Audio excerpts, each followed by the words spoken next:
கோயம்புத்தூர் மாப்பிள்ள கல்யாணம் ஆயிடுச்சா? ஆமா சார், கல்யாணம் ஆயிடுச்சு. சரி, என்ன தொழில் பண்ணிட்டு இருக்கீங்க சார்? கோயம்புத்தூர் லவ் பண்ணிட்டு இருக்கேன் சார். கோயம்புத்தூர் லவ் பண்றீங்களா? கோயம்புத்தூர் நிறைய பொண்ணுகள் லவ் பண்றீங்களா? கோயம்புத்தூர் லவ் பண்ணிட்டு இருக்கேன். கோயம்புத்தூர் லவ் பண்றீங்க. சரி, அதெல்லாம் லவ் பண்ண ரைட்டு. சாப்பாட்டுக்கு துட்டு பூவாவுக்கு என்ன பண்றீங்க சார்? கோயம்புத்தூர் லவ் பண்ணுங்க, நிறைய காசு கிடைக்கும். என்ன முட்டாத்தரா பேசுறா முட்டாப்பையா? அவர் என்ன கேட்காரு? என்ன வேலை பார்க்கீங்க? சாப்பாடுக்கு என்ன பண்றீங்க? அதுக்கு என்ன ஆன்சர் பண்ணணும்? ப்ரோ, நான் ஏதாவது சொல்லலாம். விளாகிங் பண்றேன், வீடியோ எடுக்கிறேன், ப்ரொமோஷன் பண்றேன், ஏதாவது சொல்லு. அதை விட்டுட்டு லவ் பண்றேன் லவ் பண்ண எப்படி காசு வரும்? என்னடா முட்டாத்தனமா பேசிக்கிட்டு இருக்க முட்டாப்பையல? கிறுக்கனா இருக்காமல இருக்கு.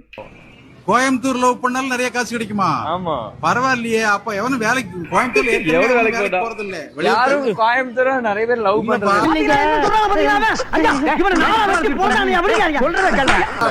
வெளியூர் ஆளுகளை வச்சுதான் செய்யறோம். கோயம்புத்தூர்ல எவனும் வேலைக்கு போறதுல பஸ் ஸ்டாண்டா இன் பண்ணிட்டு ஷூ போட்டு நிக்கிறேன். ஆச்சா, இது எப்படி நீ கோயம்புத்தூர் மாப்பிள்ளைன்னா அப்ப நீ சும்மா இருக்கேன்னு அர்த்தம்.